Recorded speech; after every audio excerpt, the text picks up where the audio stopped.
अभी आपको अहम खबर से आगाह करेंगे। अरशद शरीफ कातिल केस, फैक्ट फाइंडिंग टीम के खत पर मुराद सईद का जवाब। मुराद सईद ने फैक्ट फाइंडिंग कमेटी से 10 अहम सवालों के जवाब मांग लिए हैं इम्पोर्टेड हुकूमत के लिए।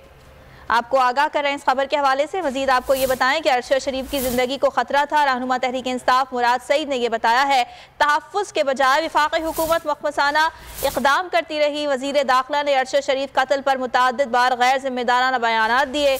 कत्ल को कीनिया में सोने की स्मगलिंग से जोड़ने की कोशिश की गई। मुराद सईद की जानिब से यह जवाब दिया गया है। अरशद शरीफ के सरकारी पोस्टमार्टम से मुताल्लिक वफाक का किरदार मुतनाज़े है। पेम से पोस्टमार्टम के लिए अरशद शरीफ की वालदा को हाई कोर्ट जाना पड़ा। अरशद शरीफ कातिल केस के हवाले से आपको आगाह कर रहे हैं। फैक्ट फाइंडिंग टीम के खत पर मुराद सईद का जवाब, जबकि मुराद सईद ने फैक्ट फाइंडिंग से 10 अहम सवालों के जवाब भी मांग लिए हैं।